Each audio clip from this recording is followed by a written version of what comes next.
大家好，我係中國香港業餘馬拉松跑手鄧嘉文 Terry。今日就係研究中九龍繞道大型跑步賽事，喺年底會舉行，應該係12月之前。咁會唔會其實就係街馬2025呢？咁佢話有新地標喎，不過無論係咪都好啦，我哋都先研究下先。好啦，呢個路政署嘅圖嚟嘅，大家未必睇得咁明白。油麻地去到九龍灣啟德附近，咁我哋喺網上查到大公報喺2016年已經整咗個圖片出嚟噶啦，大概就係油麻地交匯處，跟住畫一條隧道，經過京士柏啊、何文田啊、碼頭圍、碼頭角跟住上返隧道去到九龍灣嘅，全長4.7公里，3.9公里係隧道嚟嘅。咁啊，值得關注嘅呢就係呢條隧道有幾深呢？根據 Google AI 所講，就係最深去到140米嘅。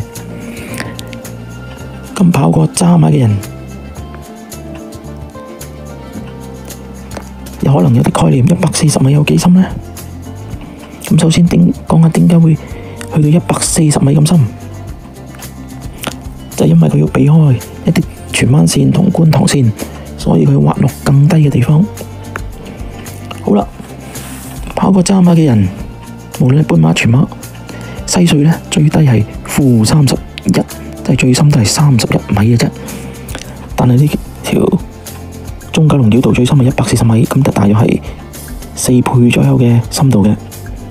不過大家又唔使驚，因為西隧係2公里長，呢條隧道呢係有全長4.7，深隧道就3.9。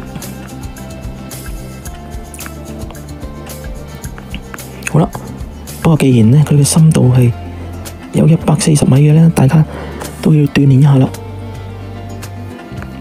不過呢，我哋都唔需要太介意，因為我哋都知道，作為一個跑手係鍾意挑戰嘅，同埋奧運呢，亦都係有好多爬坡嘅路程，咁可以頂級選手可以訓練，當奧運咁訓練啦。好啦，我哋睇睇呢個運輸及物流局局長陳美寶小姐女士嘅介紹啦。大家可以自己上網睇，我喺呢條片嘅描述嗰度呢，都會擠條連結㗎。咁我哋大約會睇到一啲情況，隧道裏邊嘅情況啦，同埋大家會唔會驚好焗呢？就唔使驚嘅，因為佢有一啲新型嘅抽風系統，大家唔使驚好焗嘅。